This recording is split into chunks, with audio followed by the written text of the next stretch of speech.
दोस्तों, आज हम जानेंगे रामायण में राम की बहन कौन थी, क्यों नहीं दिखाई गई और ना ही उनका जिक्र हुआ। तो दोस्तों, आज हम अपनी इस वीडियो में सारी कहानी बताते हैं। हमारी वीडियो को पूरा देखना, और अगर आप हमारे चैनल पर पहली बार आए तो प्लीज़ हमारे चैनल को सब्सक्राइब कर देना। और अब हम वीडियो अपनी शुरू करते हैं। तो जैसा कि हम सभी रामायण के सारे चरित्रों के बारे में लगभग सभी लोग जानते हैं। सबको पता है कि भगवान राम के 3 भाई थे, लक्ष्मण, भरत और शत्रुघ्न। लेकिन बहुत कम लोग जानते होंगे कि भगवान राम की एक बहन भी थी जिनका नाम शांता था। रामायण में भी शांता का बहुत कम जिक्र है। शांता इन चारों भाइयों की बड़ी बहन थीं। शांता का जिक्र रामायण में भी है।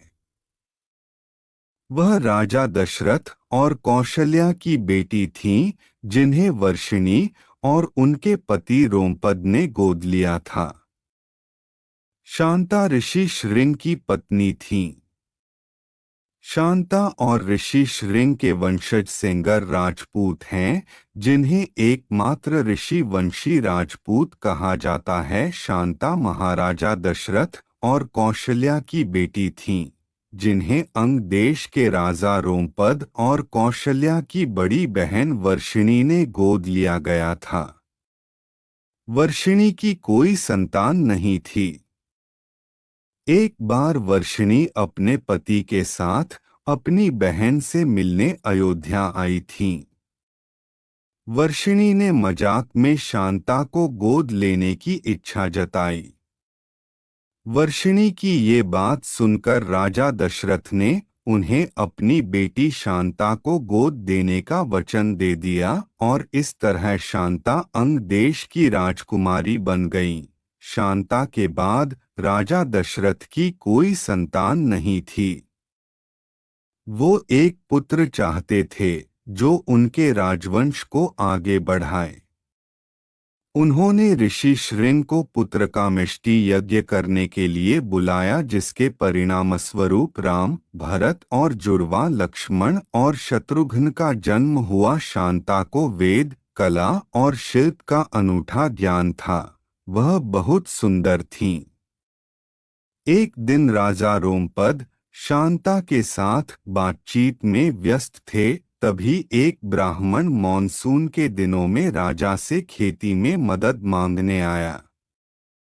रोमपद ने ब्राह्मण की याचना पर ध्यान नहीं दिया। अपनी उपेक्षा से नाराज ब्राह्मण वहां से चले गए। वर्षा के देव इंद्रदेव भी अपने भक्त के इस अपमान से नाराज हो गए। इसलिए मॉनसून के मौसम में वहां बहुत कम वर्षा होती थी। सूखा पड़ने से वहां हाहाकार मच गया। इस समस्या से मुक्ति पाने के लिए रोमपद ऋषि श्रृंग के पास गए। रोमपद ऋषि श्रृंग से यज्ञ करने की विनती करते हैं। ऋषि श्रृंग के कहेनुसार यज्ञ किया जाता है, जिसके बाद अंग देश में वर्षा होती है और सूखे की समस्या खत्म हो जाती है।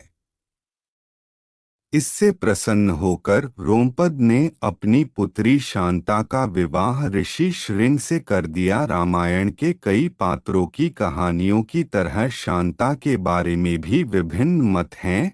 प्रवचन के अनुसार राम को जन्म देने से पहले कौशल्या की एक बेटी थी, जिसका नाम शांता था। चूंकि वह एक लड़की थी और सिंहासन पर नहीं बैठ सकती थी, इसलिए उन्होंने शांता को एक ऋषि को गोद दे दिया।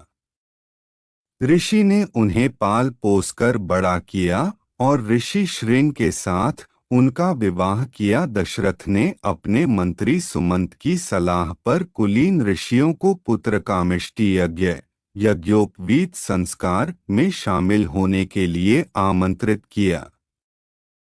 दशरथ ने ऋषि श्रृंग को खास तौर पर आमंत्रित किया और समारोह में आने के लिए कहा। ऋषि श्रृंग एक महान ऋषि थे। वह जहाँ भी पैर रखते थे वहाँ समय पर बारिश, शांति और समृद्धि रहती थी। वहाँ लोग आनंद में रहते थे। सुमंत ने ऋषि श्रृंग के पास जाकर उन्हें यह यज्ञ कराने को कहा। यज्ञ में आने का निमंत्रण मिलने पर ऋषि श्रृंग ने कहा, मैं अकेला नहीं आ सकता। मैं यज्ञ कराने के लिए सहमत हूँ, लेकिन मेरी पत्नी शांता भी मेरे साथ आएगी। वह भी ऋत्विक के रूप में कार्य करेगी। सुमंत इस शर्त को मानने के लिए सहमत हो गए। शांता और ऋषि श्रृंग अयोध्या पहुँचे। शांता ने दशरथ और कौशल्या के चरण स्पर्श किए। शांता को देखकर राजा दशरथ हैरान थे, क्योंकि वह किसी ऋषि की तरह दिखती थीं। शांता ने जहां भी पैर रखा वहां से सूखा गायब हो गया। दशरथ और कौशल्या सोच में पड़ गए कि आखिर यह कौन है। तब शांता ने स्वयं अपनी पहचान प्रकट की। उन्होंने कहा, मैं आपकी पुत्री शांता हूँ। दशरथ और कौशल्या को यह जानकर बहुत खुशी हुई कि वह उनकी पुत्री शांता है, जिसे उन्होंने एक ऋषि को गोद दे दिया था। कहानी का एक और संस्करण है जो टीवी के एक धारावाहिक में दिखाया गया था। इसके अनुसार शांता को किसी को भी गोद नहीं दिया गया था। अयोध्या में एक बार भयंकर सूखा पड़ा था और ऋषि श्रृंग को यज्ञ करने के लिए बुलाया गया था।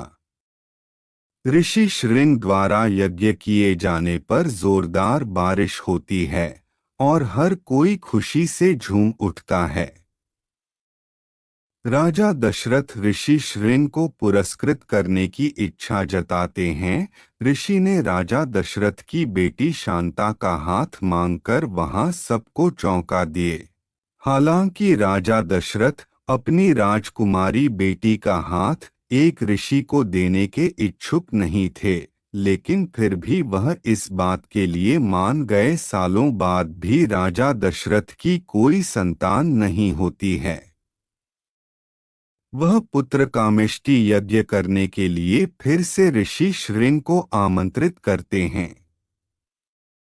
यज्ञ कराने के बाद ऋषि श्रृंग रानियों को प्रसाद खाने को देते हैं और इस तरह अयोध्या के राजकुमारों का जन्म होता है। दोस्तों, अगर आपको हमारी दी गई जानकारी अच्छी लगी हो तो प्लीज़ हमारे चैनल को सब्सक्राइब कर देना। भगवान आपकी हर मुराद पूरी करेंगे।